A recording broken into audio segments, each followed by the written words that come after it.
दामाद की सास पार्ट 1। कावेरी जी के पति का देहांत हुए काफ़ी वक्त हो गया था। कावेरी जी की 3 बेटियां थीं, ईशा, मोहिनी और सुहाना। तीनों ही काफ़ी होशियार और नौकरी करने वाली थी।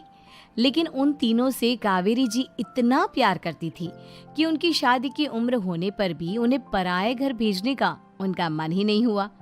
अरे तुम तीनों मेरे कलेजे का टुकड़ा हो। जब भी तुम्हारी शादी के बारे में सोचती हूँ ना, बड़ा डर लगता है। सही कहती हो मम्मी, हम भी आपसे बहुत प्यार करते हैं।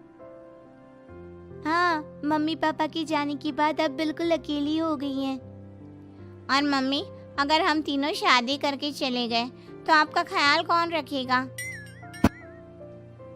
लेकिन अपनी खुशी की वजह से मैं तुम तीनों को बिना शादी के भी तो नहीं देख सकती ना बेटा।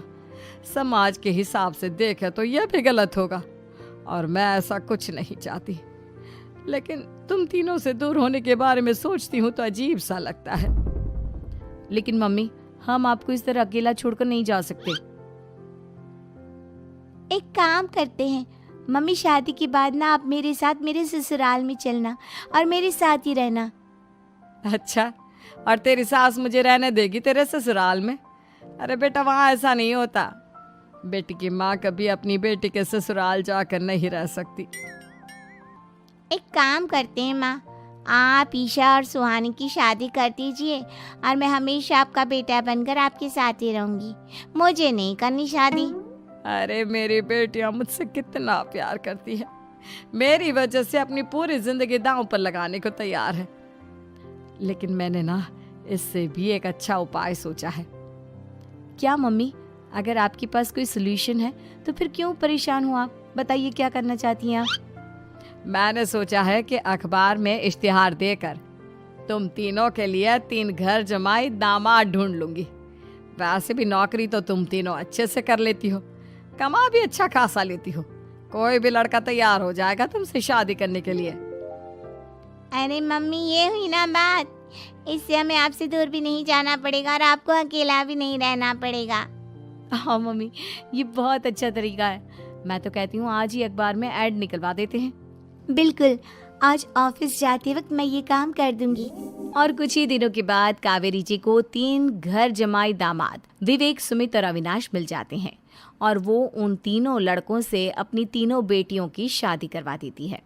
शादी के कुछ दिन के बाद, अरे अब शादी हो गई, छुट्टियां खत्म, तुम तीनों जाकर नौकरी करो, कुछ काम करो। अरे मम्मी जी, कमाल करती हैं आप। अब घर जमाए इसलिए थोड़ी ना बनाए कि हम बाहर जाकर नौकरी करें।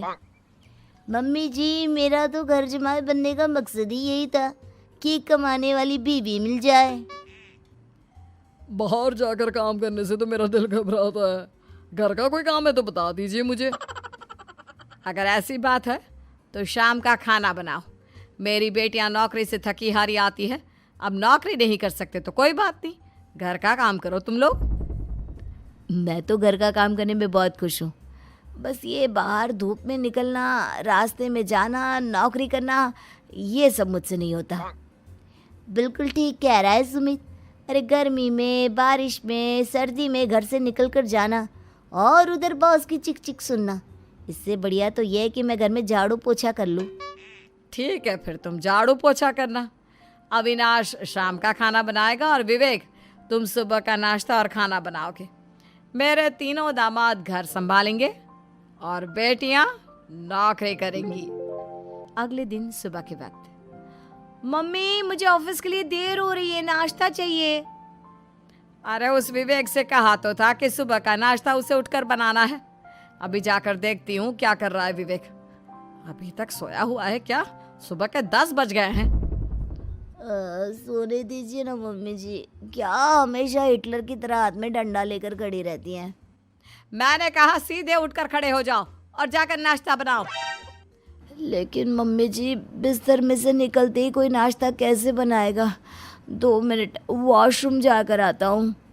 बिल्कुल नहीं, सीधे रसोई में पहुंचो, मेरी बेटी को ऑफिस जाने में देर हो रही है। कुछ देर के बाद, हे भगवान, दोपहर के 12 बजे हैं लेकिन घर इतना गंदा पड़ा है। सुमित से कहा था मैंने समय पर झाड़ू पोछा कर देना। सुमित, कहाँ हो तुम? क्या हुआ मम्मी जी? सुबह की चाय तो पीने दीजिए। आप भी याद करती हैं, चिल्लाती ही रहती है। ये सुबह की चाय है या दोपहर की चाय? अगर तुम 12 बजे उठकर सुबह की चाय पियोगे तो क्या शाम का खाना रात के 3 बजे खाओगे? मम्मी जी चिल्लाइए मत, बताइए बात क्या है? अरे 12 बज चुके हैं, अभी तक झाड़ू पोछा नहीं हुआ। घर में देखो कितनी गंदगी है। अच्छा, तो आप इसलिए परेशान हैं। वो क्या है ना मम्मी जी, आज मेरे हाथ में दर्द हो रहा है। रात को उल्टी करवट से सो गया था, हाथ हिलाया भी नहीं जा रहा। कौन से हाथ में दर्द है दामाद जी? इस सीधे हाथ में मम्मी जी, हाथ हिल भी नहीं रहा है। विवेक, सुन लिया तुमने? सुमित के हाथ में इतना दर्द है कि बेचारे का हाथ भी नहीं हिल रहा। आज तो ये खाना भी नहीं खा पाएगा। तो एक जन का खाना कम ही बनाना। ठीक है मम्मी जी। अरे नहीं मम्मी जी, मेरे कहने का मतलब वो नहीं था। मेरा मतलब है खाना तो खाऊंगा ना। अरे लेकिन कैसे? हाथ तो हिल भी नहीं रहा है। अरे मम्मी जी, आपको ना किसी जेल में जेलर होना चाहिए था। बेकार में हमारी सास बनकर जिंदगी खराब कर रही हैं। अरे लगाता हूँ पोछा। एक बेचारा घर जमाई और कर भी क्या सकता है। शाम को जब ईशा, सुहाना और मोहिनी ऑफिस से लौट कर आती हैं। मम्मी, शाम के खाने में क्या बना है?